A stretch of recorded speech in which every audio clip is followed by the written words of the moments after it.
Greetings and welcome to the Share Direct Investment Focus Club meeting. This is the monthly meeting, so it's going to be a relatively long one where we're going to give you an update on the local as well as the global markets and have a look across the board and see what potential offerings we have on the Investment Focus Club strategy. So sit back, relax and enjoy the show.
Greetings and welcome to this month's Investment Focus Club meeting for the 1st of September 2019. We're already on the 2nd, so we'll just give you a market update from last week and then also go and have a look at the stocks that are on our watch list. Today's subject, looking at the debt review throughout the world as the debt levels seem to be getting out of hand. So that is the major theme for this month's Investment Focus Club meeting. Looking at the world at a glance, we can still see globally most of the major sectors around the globe are bearish. We have 54% and the bullish sectors are only 25%. So if you follow the world trend, you can see that technology, predominantly 7 sectors across the globe are bearish, and we'll have a look by country to see where those are concentrated. Utilities also taking a bit of a hammering there. Financials, general mining seems to have gone bearish across the globe, along with other sectors like telecommunications, general industries, general retailers, media, real estate investment trusts, and travel and leisure. So we'll have a look at the individual countries. Looking at China, there you can see the concentration of bearish sectors is focused in the technology sector, so that seems to be very weak under the FTSE Top 600 China, software and computer services. In Australia, there we can see the bearishness coming through there, 66%, mostly under consumer discretionary, staples, financials, general healthcare, general industrials, mining, real estate investment trusts. So technology is also down there as well as utilities. So Australia looking the most bearish at the moment, and 33% is neutral. No bullish sectors there for this week. Moving across to the UK, there we can see also a 54% bearish component there. Across the board, many sectors are bearish. 27% is bullish, so it is all leaning towards a bearish correction. In the US last week, consumer goods Consumer services, financials, general industrials, technology, telecommunications and utilities are all bearish. That component is about 62%, where the small bullish component of 12.5% is mostly concentrated under the oil and gas sector. Under asset class analysis, we look at the major indices across the globe there, and we can see volatility index subsided last week in a neutral trend, down for the 1 week performance 4.48%, so that means fear has subsided in the market, and the S&P 500 managed to gain 2.79% last week, as well as the Dow Jones top 30 futures. They were up 2.85% last week. Best performer for the index around the globe was the CAC 40 in France. That managed to gain 3.17% last week, ending on 5,492. The FTSE 100 remains neutral. That gained 1.56%. In Australia, the top 200 futures index also gained 1.21%, slightly positive for the week. So the worst performer under stock indices for the world was the Hang Seng Futures in China. That ended the week at 25,522 points, and that was down 2.26% for the week. Under commodities, Brent oil futures, that was slightly down 0.44% for the week, ending on $59.08 a barrel. New gold debentures at 218 rand and 53 cents a unit. That gained 1.18% last week. While crude oil, that is also managed to gain 1.83%, ending on $55.16 a barrel. Platinum futures managed to gain 8.39%, and the best performer for the week was New Gold Platinum under precious metals, 138 rand and 73 cents a unit, 8.55% up for the week. The CAC Top 40 Index in France was the best performer last week and managed to touch that 50-day moving average there at 5476. So over the short term, becoming more bullish than it is bearish. This is a double bottom that is forming here. If we have a look at these two, this pattern that's forming here, this is an extremely bullish pattern for the CAC. So we're waiting for it to hit this resistance level here of 5,638. So France looking very bullish at the moment, but still needs to have a little way to go there to cross over that 50-day moving average.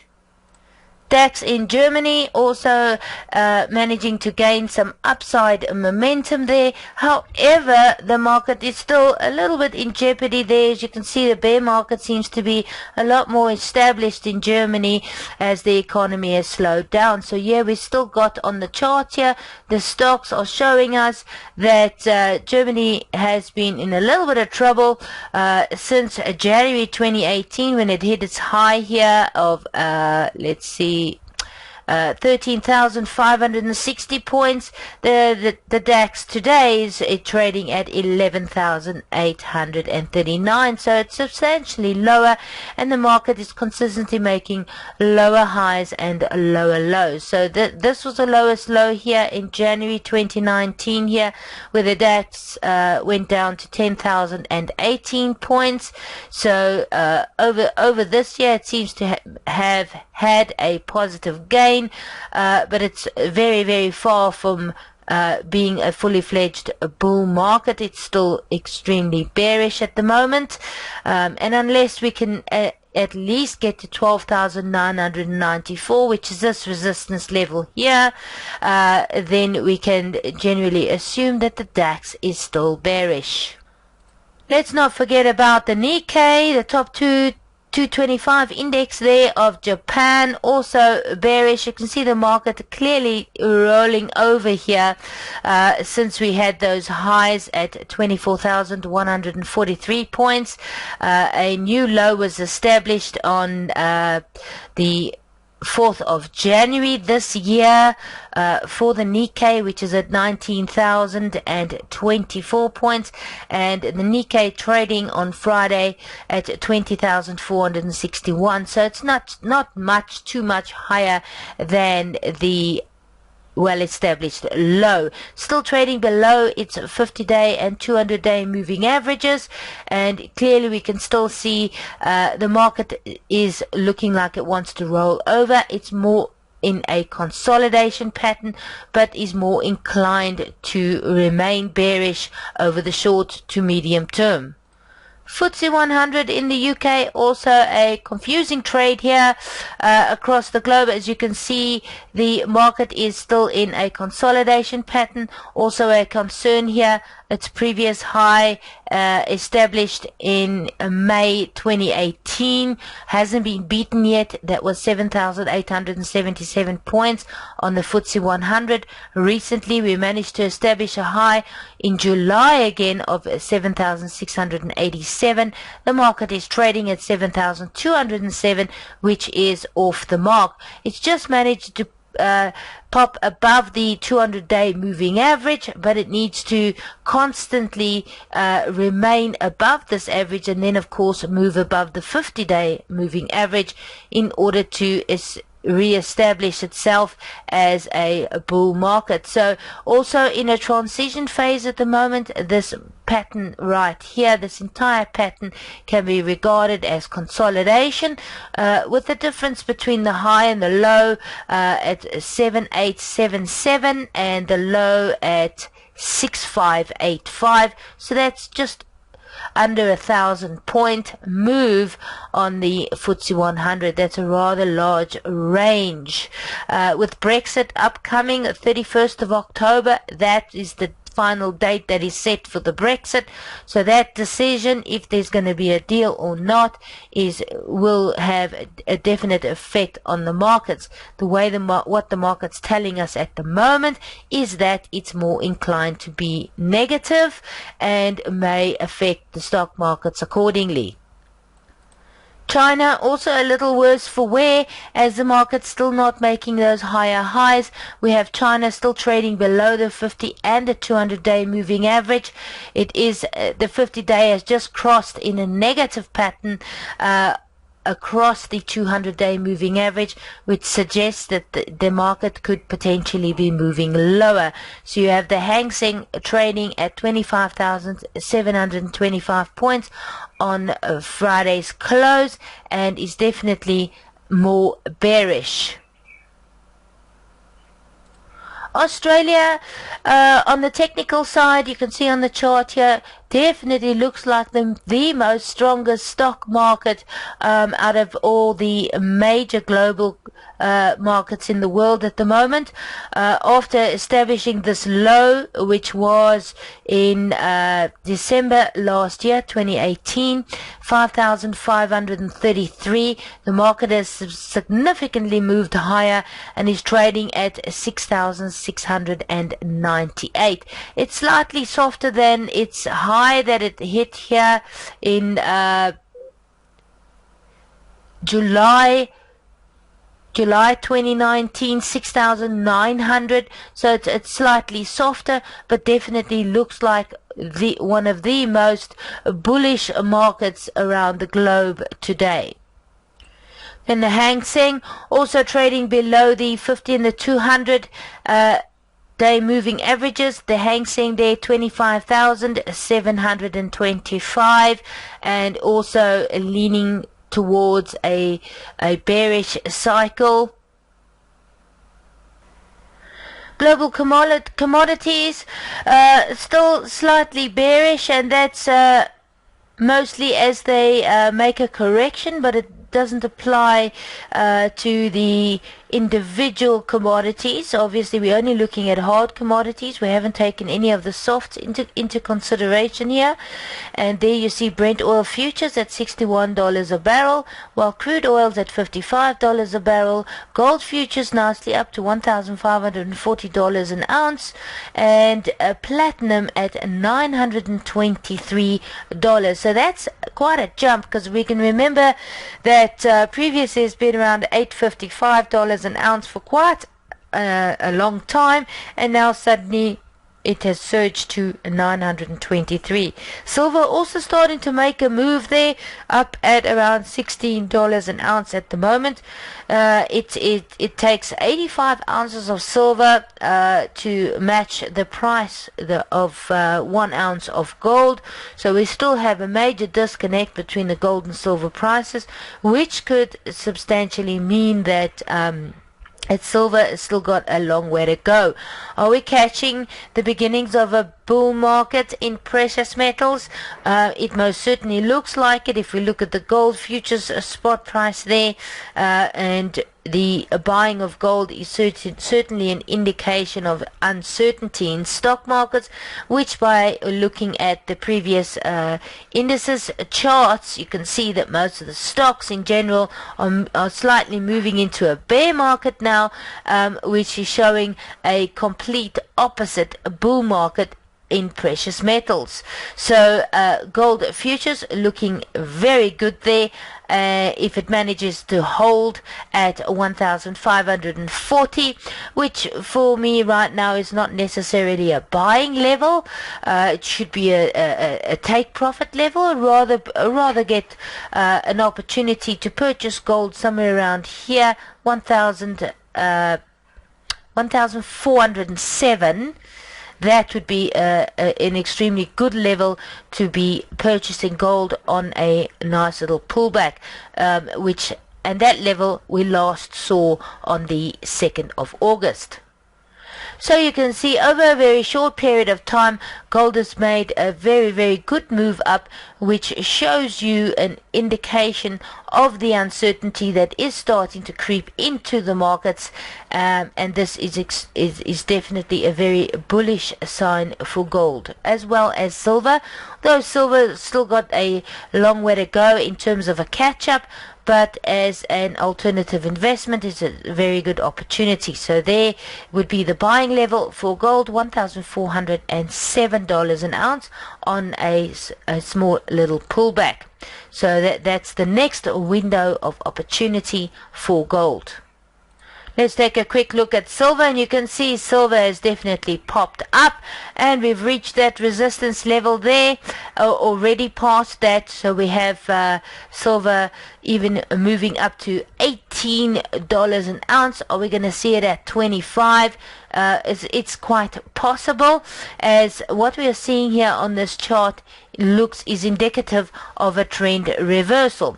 So if we get a small little pullback here, good buying level for silver would be around $16 an ounce, a nice window of opportunity for the next buy level. Platinum futures also starting to rise here. You can see this trend change. A series of higher lows and higher highs will indicate a trend change, and that's exactly what we've seen over the last year. It's taken a whole year with the lows there in platinum 774, and now recently trading at $923 an ounce. So platinum also starting its nice bull market cycle, and a nice buying opportunity would be at this level here. We're at around $877 an ounce for platinum. Currencies, the US dollar index are now rising to a 98, so it still looks a little bit flat here, although it is bullish. We may even get a nice little bounce here to 104, and that would show that'll be a show of strength in the US dollar, so we'll have to monitor that. Otherwise, US dollar is strengthening against the rand, as the rand looking at moving above the 15-16 rand level. The euro against the rand at the moment also seems to be softening just ever so slightly after almost being at 18. So euro rand is at around 17 at the moment. Against the Aussie dollar, we still remain about 10 rand to 1 Aussie dollar. And Bitcoin has been softening 9,516. So if you have a look at the Bitcoin chart here, you can see these lower tops here. This is a double top formation here. Obviously since June and July we had a double top there which actually hit the target. Then we had a reversal. Bitcoin is not making higher highs here. As you can see, it's not making higher highs. So now this has formed a second double top formation. So this is an extremely bearish pattern for Bitcoin at the moment. If we had to take a measurement there, you're probably putting Bitcoin down at the 7,645 level. That would be a good level to buy. So I still want to be a buyer of Bitcoin. I don't want to be shorting it while this trend is bullish. As you can see, the market's still making higher lows here. So once this pattern, if this pattern comes to fruition, you're probably looking at your target there at about 7,645, and that is where I'd be inclined to buy. So I don't want to be shorting Bitcoin right now. I'll rather wait for the opportunity to buy, and then also on a reversal. So that could potentially be a good trade. Those traders who are extremely brave and would like to short the market, you can short the market on this double top, but remember that patterns are only 60% reliable, because you can only fully recognize the pattern after the pattern is complete. So taking a trade on a pattern is a rather risky risky investment choice. However, if you have your position sizing right and your stop losses in place, if the pattern doesn't come to fruition, then at least you'll get out of the trade without actually wiping your account. So you have to be extremely careful with these derivative markets. Local markets, all share index still not making higher highs and just coming off the lows here. We see a nice little double bottom formation here that kind of looks like a W. It actually didn't give us a little retest to that intermediate low there, which was at 54,638. So the market is moving up to the target now, and the target should be around the 200-day moving average. So that is around 55,380 points. It's still below the 200-day moving average and below the 50-day moving average, which indicates that the all share index is bearish. If it's not making higher highs, then it is most definitely still bearish. So we are potentially just doing a nice little throwback, and that is this to this level here, which will approximately be in between the 50 and the 200-day moving average. From there, if the all share index doesn't get any kind of boost, then we could potentially see it moving back down again. So the all share index, the risk is definitely to the downside. Markets are not making higher highs, and while it remains below this 200-day moving average, investors should be extremely wary of taking on new positions in stock. However, there are the outliers in the all share index that could show potential strength. We have to look at what cycle we are in. So obviously, if we must favor stocks in strong sectors, so that's where we look at a deeper analysis into the strong sectors and then identify the stocks that are strong. So if we look at that and look over the past month, what sectors have been outperforming, we can see we've got beverages, consumer goods, equity investment instruments, gold mining, media, personal goods, platinum, real estate, and technology. So that's all looking good. However, over the all share index as a whole, we only have 17% of our all share index that is bullish. The remaining 46% is bearish, and 35% of the stocks are neutral at the moment. So we actually want to stay out of any neutral sectors and definitely look at selling off positions or taking profit in those sectors that have become bearish. So we are seeing strength at the moment in a couple of stocks here. Northern Anglo American Platinum doing very well there. Implats doing well. Harmony, Anglo Gold, and AB InBev, and Datatech in technology. So these are the outliers that are exceptionally strong. From last week, Datatech not such a great performance. That was down 0.71%, while AB InBev was down 0.57%. Anglo Gold did extremely well again, 2.88% up for the week. Harmony 5.85, another nice jump in Harmony. Implats 11.67% up on the week. Anglo American Platinum 13.70%, and the best performer last week was Northern, also under Platinum Mining, 32.99%. So that is an incredible move for Northern. So there you can see Northern reaching a high there of 79.99, and a nice little pop to the upside. We did see a nice higher low here, so that was exceptionally good for Northern. And yeah, as the market almost didn't make a new high here, it suggested a nice little pullback here as we had a divergence on the momentum indicator, which suggested that we could get a pullback.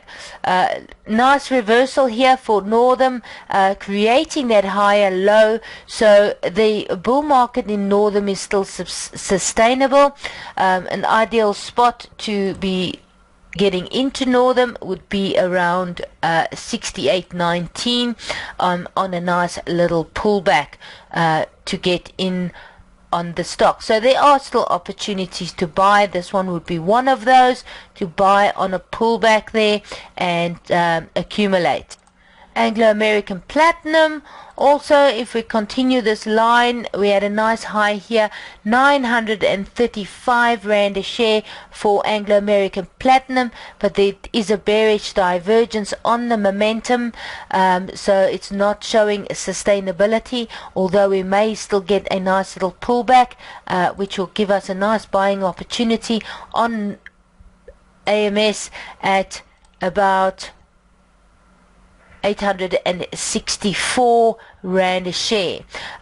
Volumes still remain relatively low as the share price rises, so that's also an indication that you could also get a little pullback. So you got divergence and volume telling us to wait for the pullback there, but while Anglo American still remains above its long-term moving average, which is this green line here, then that even at the long-term moving average at 792, that would actually even be a better buy for Anglo American Platinum. Implats also given an indication of a divergence here. It's a long-term and a short-term divergence. If we look back at this momentum indicator here, we can see the lower tops on the momentum versus the rising tops of the share price. So Implats, a pullback is imminent. The question is when. As the share price rises, we continue to watch the volume. If the volume tends to taper off, then it will be an indication of a little pullback. I was expecting a pullback already prior to this little breakout here over the last 4 days in the market, right down to 68 Rand 50. That would have been a good buying level for platinum. We'll continue to monitor and see how deep this pullback is going to go. However, this trend is most certainly remaining bullish, so no indication of a bear market developing here. However, those little minor corrections may occur from time to time. Harmony under gold mining also doesn't cease to amaze us, as Harmony's move has just been astronomical. However, over the short term, if you look at a stochastic indicator, there is a slight divergence there. However, you're not seeing it here on the momentum. So we can see that if we get a minor pullback here for Harmony, then that would represent a buying opportunity. Looking at old resistance here, which may act as support in the future, good buying level to accumulate Harmony would be around 47. Anglo Gold also would have been great to accumulate it on your portfolio a lot earlier here. For long-term equity, we've been in Anglo Gold since 223. Market's trading at 343 at the moment, and yes, this would also be a nice accumulation on a pullback for Anglo Gold. Good level around 320 Rand a share at the moment. So flat tops here on the momentum versus the rising share price is a bearish divergence, which signifies a small short-term correction for Anglo Gold, which will present itself as a buying opportunity.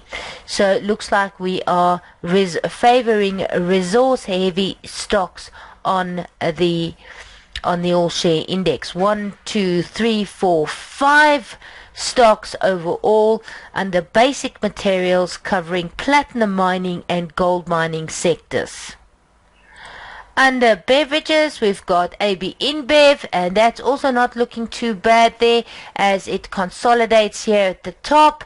However, not losing too much momentum or going into a correction at this stage. Also could potentially be a bullish flag that is developing here. So this little consolidation is just forming the pennant, because the pennant's got a triangular formation here, which could potentially lead to an upside breakout. So AB InBev trading at 1,441 Rand a share at the moment, also very bullish. DataTech, another one I'd like to look at for long-term consideration. However, it's got very large volatility at the moment. So you can see with these high wave candles, it is quite huge. The volume is erratic, it's all over the place, and not making it easy to make a decision for a buying level.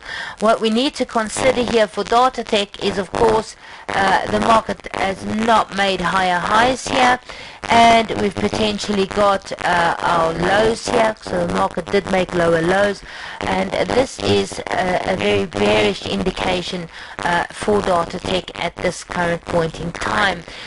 So although it's coming up as strong, it's too early for a buying opportunity. If I'm going to buy, I would like to go in at the lows here at least, because there could potentially be another retest.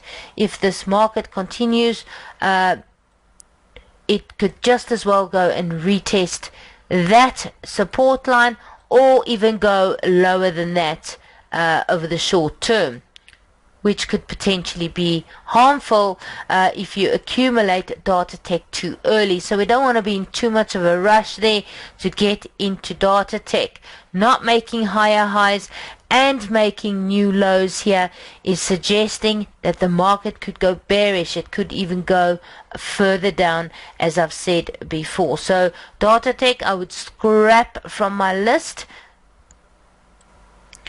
Right, our investment focus club watch list. So this is looking at the market from a different perspective.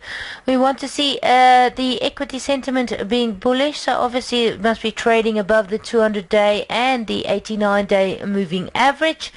And here we look at the earnings per share, the PE ratio, and the dividend yield. PE ratio isn't the be-all and end-all, so obviously we're not looking at a PE ratio that is either too high or too low. You obviously want to consider the PE ratio of the all-share index as the average for your measurement. Dividend yield, we're looking for a dividend yield of 2.50% per annum and above, and too high a dividend yield is also not a good sign for the company. It may show that there is trouble. So here are the limited stocks on our watch list. In terms of those criteria that I'm looking at, I'm obviously looking at the technical sentiment as well as the fundamental sentiment.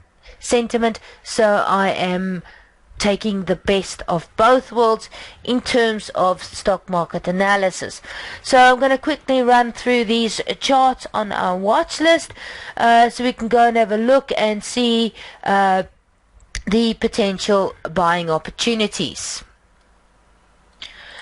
So Wilson Bailey Homes is still firmly entrenched in that consolidation pattern. The lows being indicated here, a support level of 100 Rand per share for Wilson Bailey Homes.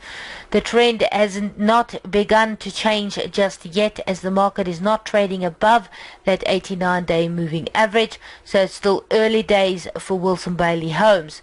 Hopefully we'll see the buyers start to step in.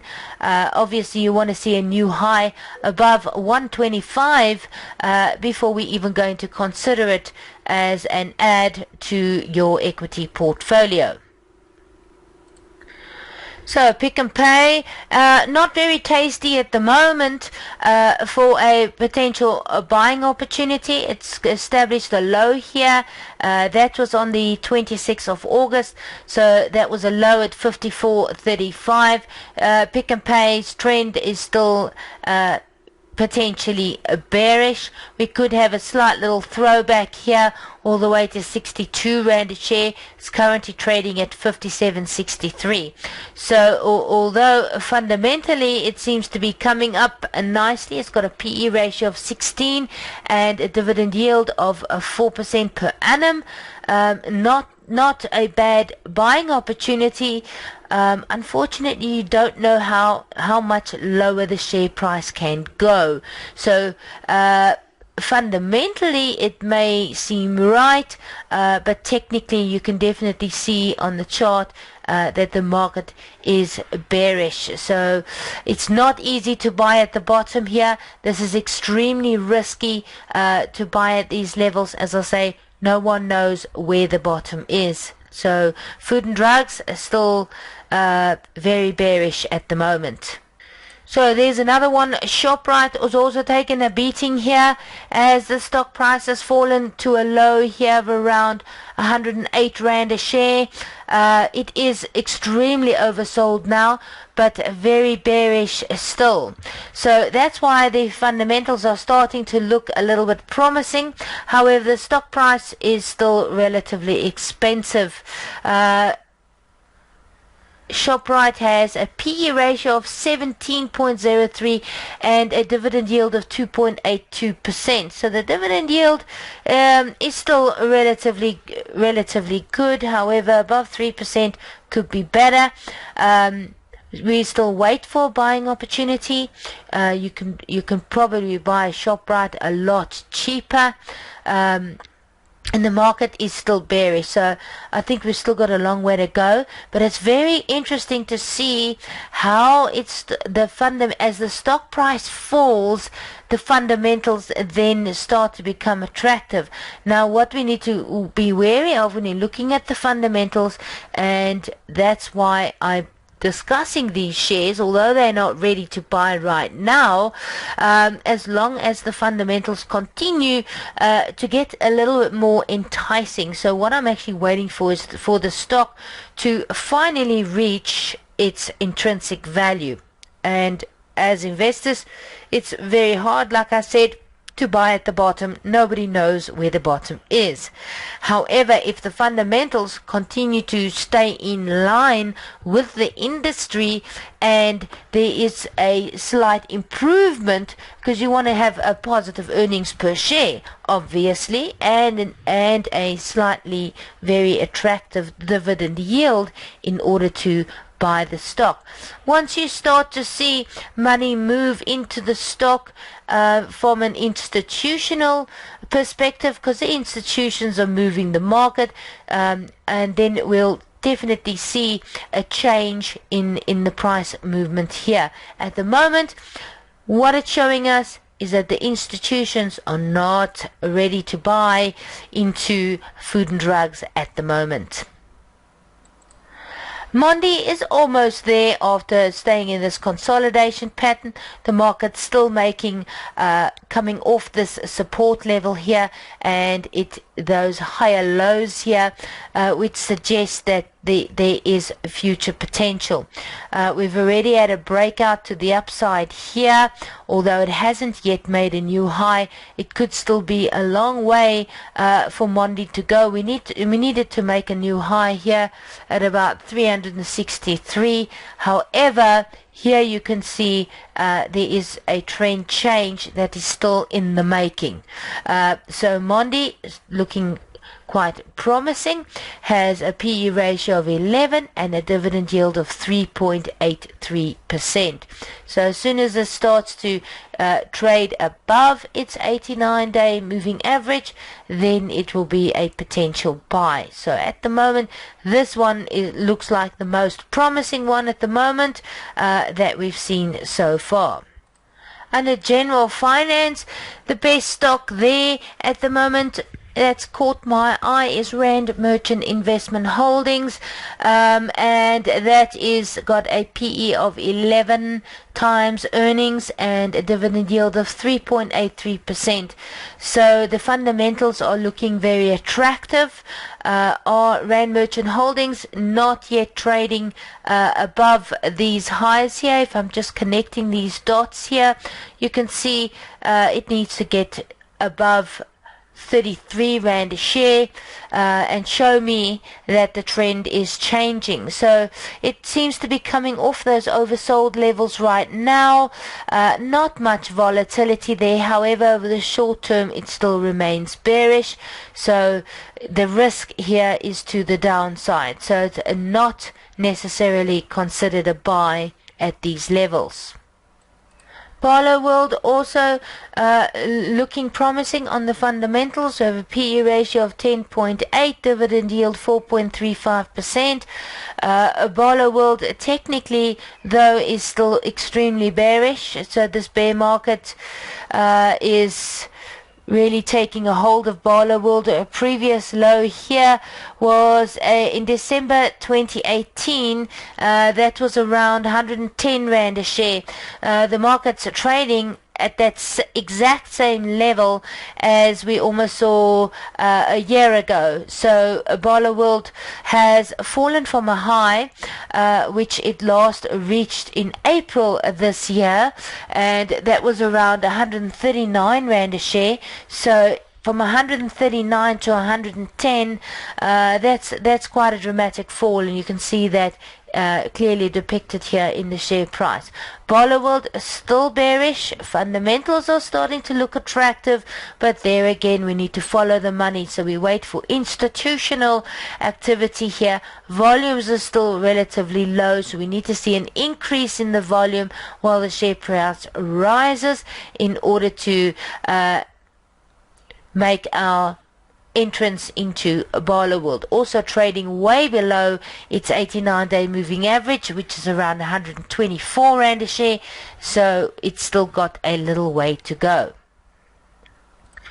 So the also index, you can see most of the stocks we looked at now are in a bear market, so it continues to move lower. So it's definitely not a buying opportunity for investors in the all share index at the moment, as it is bearish.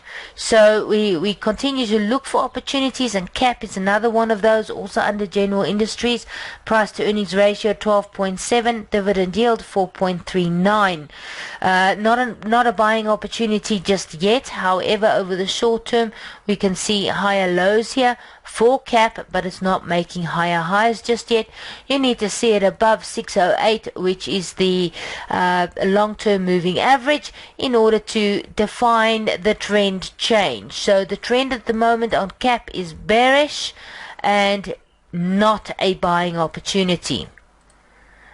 Impact also just coming off that low, just recently made a new low here at around 15 Rand and 31 cents a share, and is trading just slightly above that level at 17 Rand and 49 cents a share. So just the fact that it's higher just 2 weeks later off that low, which is on the 15th of August, doesn't indicate that the trend has changed. Impact is still bearish, as it's not making higher highs. The lower lows are confirmed, and that is a bear market. So no action to be taken on Impact. And even so, at these lower levels, there is very low volume, so light volume on Impact. Seems that Impact seems to be taking some strain there, and that was in their plastics division, because they are pretty much diversified. So the only division that is doing very well is the corrugated cardboard and packaging. That division is doing well on its own, however just not enough to pull up the company as a whole. Price to earnings ratio 8.92, dividend yield 4.20. So even though the fundamentals look attractive, we still have to wait for the technicals to show us the way. Remgro, all the stocks, again another one making lower highs and lower lows. That's a bear market. It doesn't matter which way you want to try and look at this. Bearish is bearish, and the Dow theory applies. So if you have a series of higher highs and higher lows, that is considered a bull market. If you have a series of lower lows and lower highs, that is considered a bear market, no matter what the fundamentals say. Remgro has a PE ratio of 13.49 and a dividend yield of 3.10%. and not an indication to buy, although it's oversold. It was oversold at 174, and it was oversold at 183, and it was also oversold at 184, and just recently in the last weeks we had the stock trading at 165, and that's oversold. So if somebody says to you the stock is oversold, it's an opportunity to buy, that is a definite no-no, because you don't know how low the stock can go. So this is exactly why you need the fundamentals as well as the technicals to align together. Cash build, a lot of volatility here, as you see, high wave candles in cash build. It opens and closes relatively at the same levels on a daily basis here and there, but during the day the trading activity, the highs and the lows here, which you can clearly see on the wicks here on cash build. If you are a short-term trader, there's a lot of I wouldn't say opportunities here for you, because you will either have to take a very, very small risk, because you'll be stopped out of your trade. So cash build, clearly looking at the trend here, lower highs and lower lows mean a bear market. We're still there on cash build at the moment. Here we can connect the dots. So here we have it, lower highs and lower lows. Also not an opportunity. We have a PE ratio of 13.82 and a dividend yield of 3.28. So none of these are really buying opportunities for us just yet, but good that they're popping up on the radar. Mr. Price also in its bear market, lower highs and lower lows. It was oversold at 203 Rand a share. It was oversold at 179 Rand a share. And that was in March this year. And it was oversold at 150 Rand a share. So it can still get oversold even some more as the trend is bearish. So lower highs and lower lows for Mr. Price. Price to earnings ratio 15.25, dividend yield 4.29. Woolies seems to be making a nice little turnaround here. Here's another stock that we are seeing our higher lows here and higher highs, which is really good news, as it is indicating a potential trend change. So Woolies is trading at 54 Rand and 70 cents. The last time it was trading at those levels was back in January this year, and then it suddenly fell. So we have to be very wary at this stage here that it doesn't go back down to retest those previous lows here at 45 Rand a share. So we'll consistently watch it on Woolies at the moment, even where it's trading now 54.68. We'd like to see it around 58.59 to establish this nice little bullish trend that we see here, or otherwise we're going to get caught in a little bit of a bull trap if Woolies suddenly makes a downturn. Volumes not really convincing at the moment, as the share price is rising on light volumes. So Woolies is potentially one of the most attractive general retailer stocks at the moment. However, we need to exercise caution and wait for the right opportunity. It's not an opportunity just yet, and as I say, even though the trend has changed, we still need to wait a little bit. We have a PE ratio of 15.6 and a dividend yield of 3.45% per annum. Sanlam also bearish at the moment. Market's not making higher highs. It certainly is making lower lows here, as we can see. Sanlam traded at a low of 71 Rand, and that was back in March this year, and it was oversold. Just more recently, in August, the 14th of August, it was also oversold, and it traded lower at 68 Rand a share. So Sanlam is still potentially bearish at the moment, not a buying opportunity, as it's trading below its long-term moving average. It has a PE ratio of 14 and a dividend yield of 4.37. City Lodge also bearish, technically very bearish, lower highs and lower lows. We've had City Lodge that was oversold trading at 108 Rand a share. That was back in February. Oversold again, trading at 96 Rand a share in June, and oversold just today, this morning, with a low of 78 Rand a share, and also oversold. So how much lower can City Lodge go? Still potentially a lot lower, looking at this trend. If we move our trend line lower, so there we see its low is 78 Rand a share, and a City Lodge previously traded at a high here. You can see that was back in March this year at 139 Rand a share. So if you think that 78 Rand a share is cheap, I'd be patient and wait a little bit longer. City Lodge is in the travel and leisure sector. It has a PE ratio of 15 and a dividend yield of 4.28.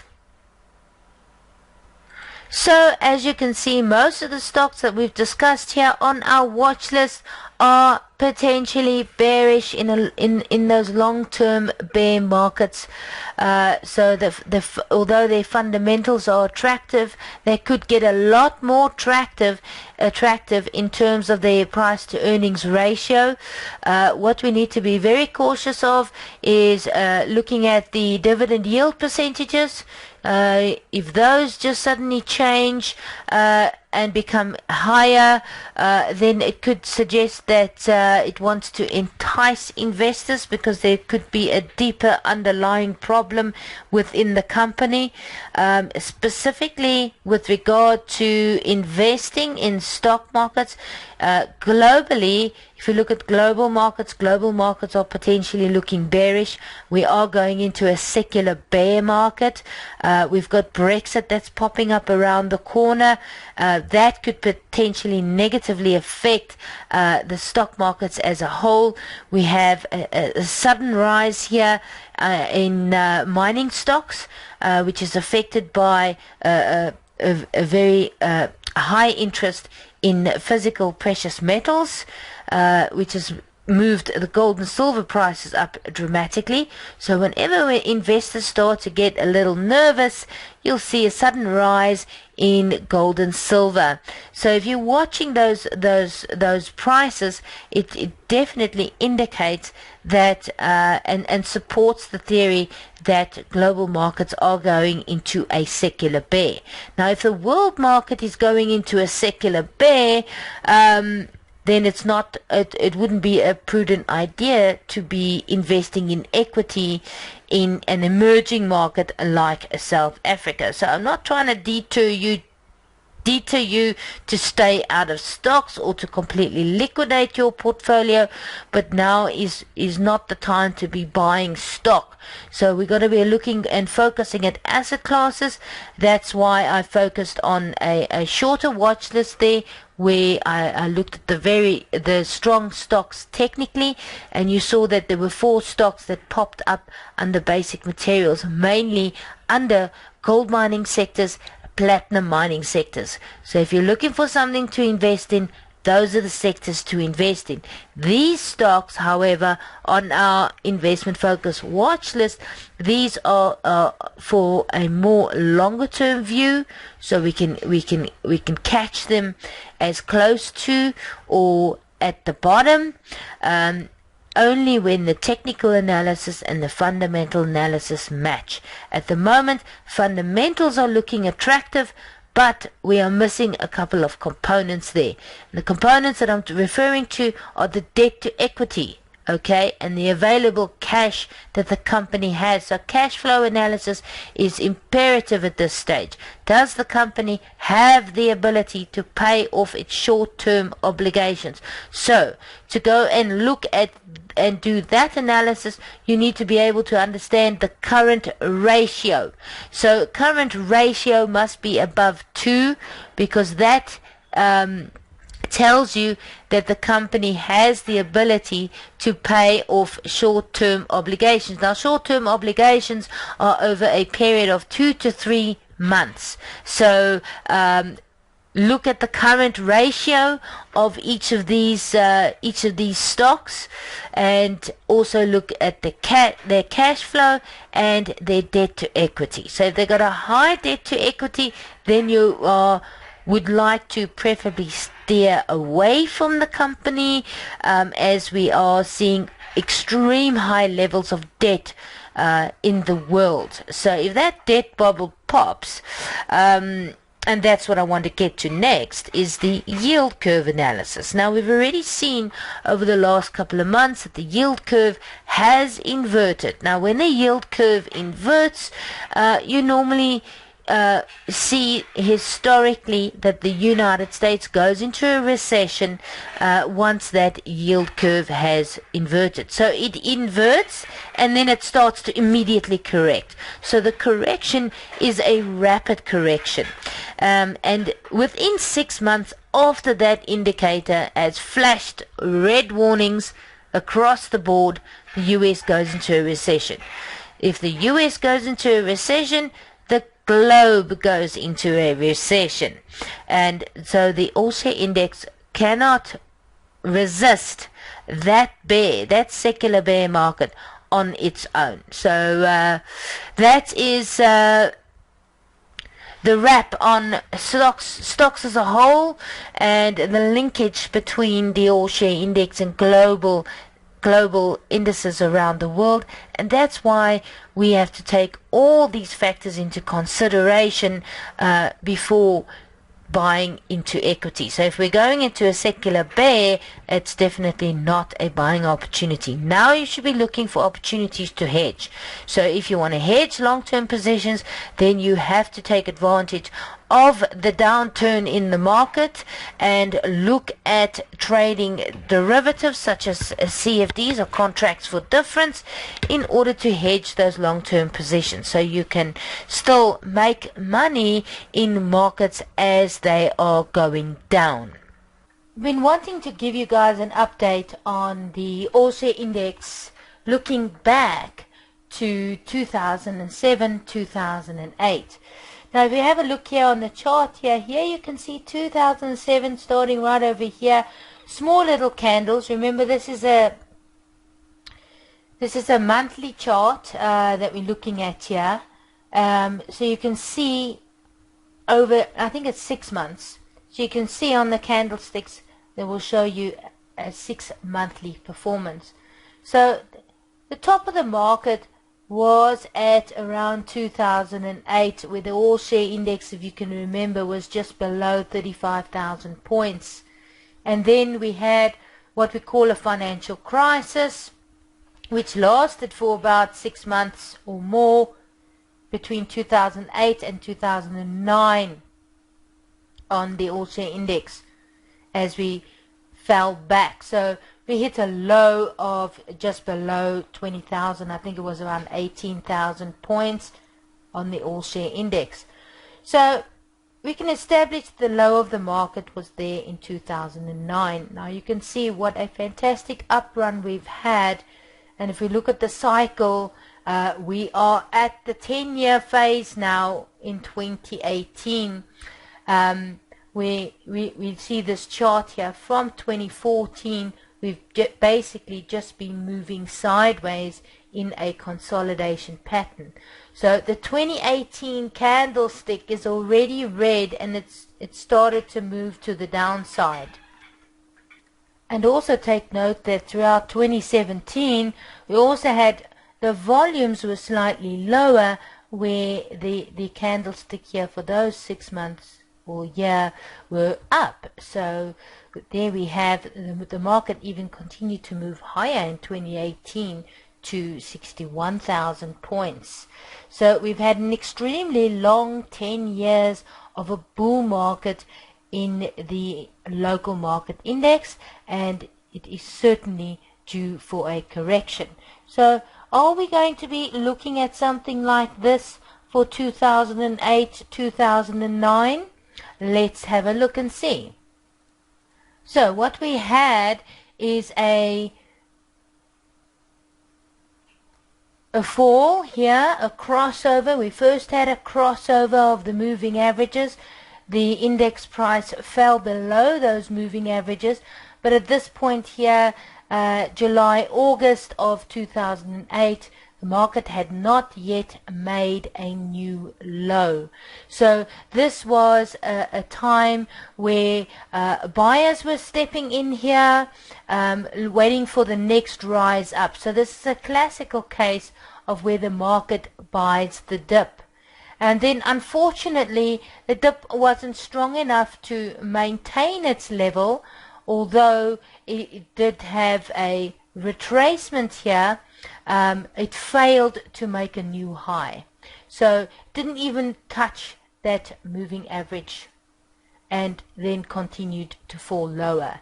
So this is why we have to look at moving average crossovers, the price of the index relative to other major world indices to see whether it's strong or weak.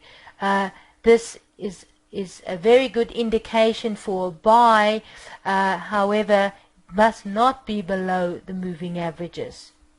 Also, at these levels here in August. So August was a very difficult time because the index was underperforming the Dow.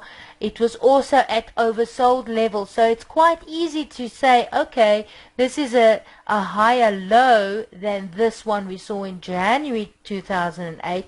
Okay, so this is confirmed a dip. So that also explains that buyers would have naturally stepped in, but what they stepped into was an absolute trap.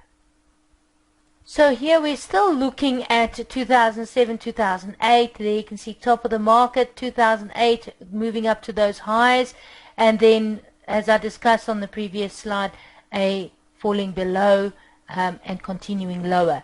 So what we wanted to see is what was the aftermath after this initial fall. So the fall actually only lasted 3 months, September, well, I'd say a little bit longer, maybe 5 or 6 months from the crossover here, the new low over here, in all about 5 or 6 months, and that's it. It was all over.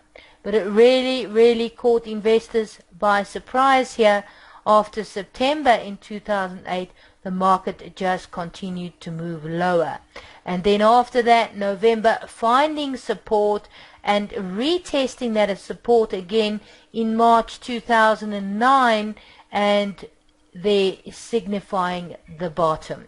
Okay?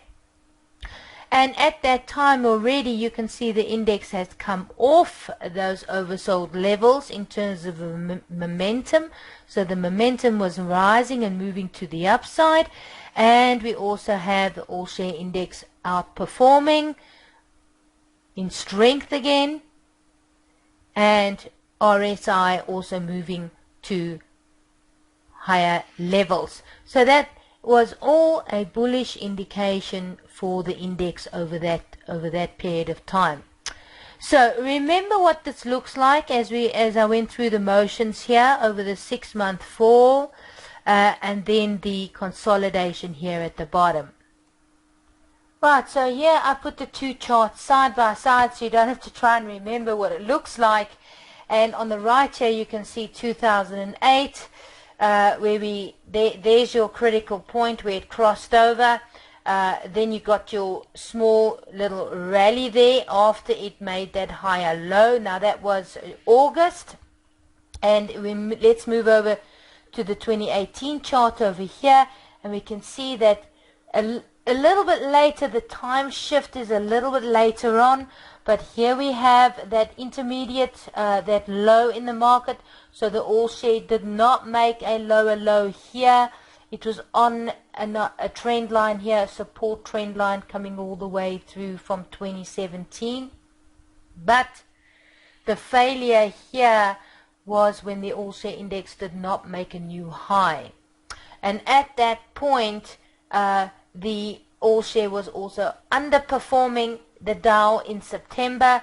The RSI was moving from an overbought territory, well, between 50 and 70 on the RSI, and that was a bearish indication. So there was a bearish undertone already as the all share index did not make, as it reached that high.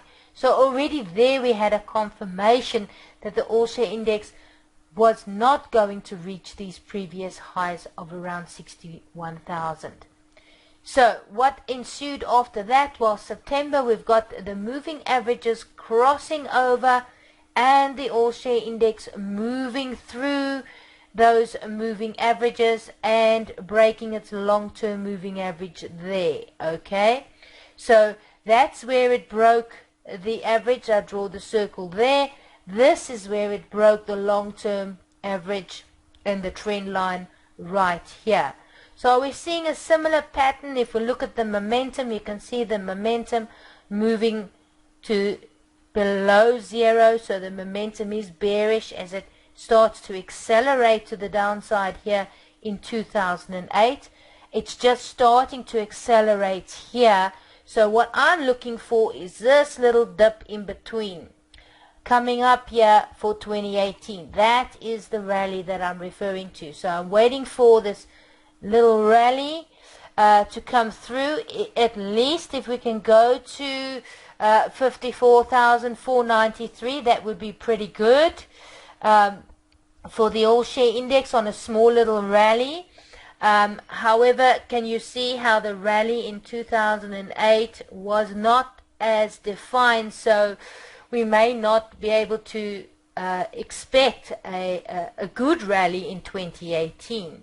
Although the situation is completely different, but this time around the global markets are affected, so it's across the board. We're talking all the way from Australia, China, Europe, Japan, the United States. Everybody is in a really tight spot at the moment, and the big bubble there is the debt bubble. So if this debt bubble pops, we may not even get a rally as deep as I'm hoping we'll get, because this is the chance to get short into the market if you are a short-term trader and if you've got enough guts to trade the market down. Otherwise, it will be an opportunity, the last opportunity for us to take profit on some stocks, maybe not completely dissolve our portfolios, but at least take profit, downsize them a little bit so you don't have extended risk to the downside. So I'm hoping for this little rally. There it came there. But afterwards, after the rally, you're going to have another leg down, and on the all share index we're most definitely going to see that, and that may be a little bit more severe than what we've seen here in 2008. It could be a lot more severe than that. So let's see. Hopefully we get a nice healthy rally, Santa Claus rally coming up November, December, and then prepare for some more downside movement in the market. So look at the uncanny resemblance of the 2008 chart of the all share index compared to the 2018 chart on the all share index, and note that we are now 10 years in this rally or this bull market, and it's just about overdue. Okay, on a final note, I want to talk to you about managed portfolios. I'm now a portfolio manager at Unum Capital, and I've gone into an agreement with ShareDirect to service ShareDirect clients. So we're in the process of moving managed accounts and discretionary accounts, i.e. those are the accounts that you trade on your own, over to Unum Capital. Also, if you want a managed portfolio, this is specifically for those clients who find that they haven't got the time to actually do the analysis or actually place the trades themselves. Once you open your account, these trades are then placed on your behalf by me and are specific to the strategy. So whether you're trading on the CFD mentorship or the equity trading mentorship, whatever the strategy says, which is a buy or a sell, that is what the portfolio manager will do. There is no ad hoc trading or selections that will be done outside of the strategy when you have a managed portfolio, because when your portfolio is managed, you will not be or have access to intervene on any of the trades. You would have to contact the portfolio manager yourself or directly. That portfolio manager is going to be me, Nicole, at this current point in time, and as I am mentoring you on the strategy and managing the portfolios accordingly. So contact me if you want to open your trading account. Let me know if you want a managed account or whether you want to have a non-discretionary account. As I say, a non-discretionary account is allowed, okay?